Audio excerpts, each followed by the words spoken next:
Hey everybody, welcome to eTrailer.com. I'm Bobby, and today we're taking a look at our Hollywood Rack Sport Rider SE bike rack on our 2021 Chevy Tahoe.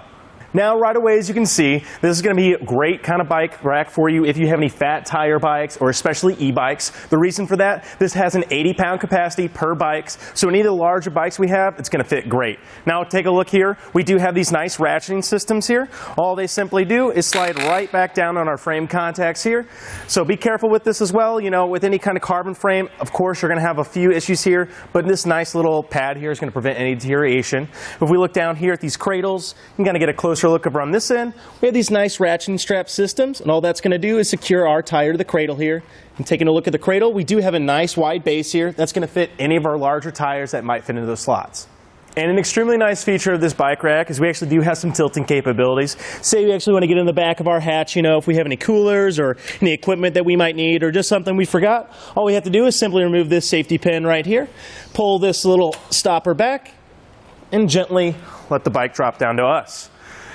Now, if we take a quick look here, unfortunately for us, our bike is a little bit too large for our hatch to open all the way. As you can kind of see, though, these handles are quite big. So we're going to go ahead and let that close. But, you know, if you're working a little bit smaller bike, if you get the handles on the other side, you'll probably get that up and out of the way. Now, getting the bike off is quite easy. It can be a little tricky, though. So let's go ahead and take a look at our cradles. Now, right again, as we mentioned, we have these ratchet straps. All we're simply going to do is release that system on the other side. And we'll repeat the process on the other side. Now that we have our cradles unsupported, we're going to go ahead and take a look at our ratchet frame mount up here. All we're going to do, want to slide that up. Make sure you have a good handle on your bike so it doesn't go tilting into your vehicle. Simply slide that up, brace both sides of the bike. And it can be a little tricky here, but as you can see, you can kind of just walk her nice and out here. And set her to the side. And a really nice feature about this, we can actually reduce the space in the back of our vehicle. All we have to do, take this nice little safety pin here. As you can see, there's a nice little groove that lines up with the back turn of this. We're going to set that to the side and nicely and easily lower this down. Now you can ratchet these down a little bit too, just so they're inside your cradles here. And be sure to replace your safety pin. Now, with any hitch-mounted accessory, we are going to add length to our vehicle, so it's important to take note of that and to keep that in mind, you know, especially if we're in parking lots or, you know, parking in a garage. So if I take a quick look here and I just go straight to the bumper, I can take a look, and it looks like it's about 29 inches from the rear of our bumper here.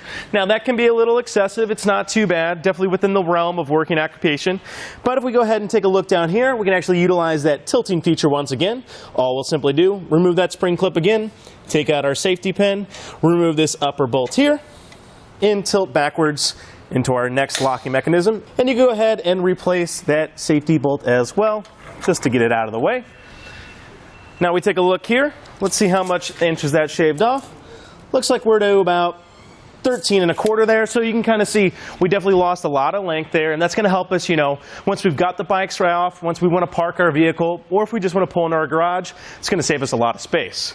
And if we took a look at our closest point here, looks like we have about 8 1/4 inches to our post. And of course, another measurement to keep in mind is our actual clearance to the ground. That can be important when we're going down driveways, you know, off-roading, that sort of thing. So let's take a quick look here. And as we can see, looks like we get about, if my tape measure will cooperate, about 21 inches clearance from the bottom of our receiver here. That's going to be great. You know, that's plenty of clearance. Our Tahoe sits up pretty high, so I don't think that's going to be anything we're going to have to worry about. And if we take a look further down the shank here, we do have a nice little pin system here. This comes with a locking core, so that'll be nice, and it's actually key to our rest of our locks we have on our bike as well.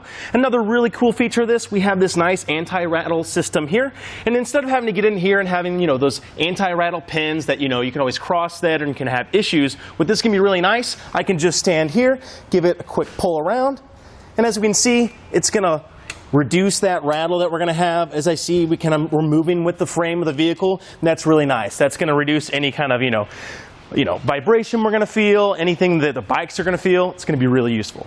And just taking a quick one last look here, things I really like about this, obviously the weight capacity, 80 pounds per bike is more than enough for most things that you're going to need. Bear in mind, with those fat tires and with those e-bikes, especially those step-throughs, you might need a back adapter bar to actually utilize that frame contact point. So keep that in mind with each bike that you have.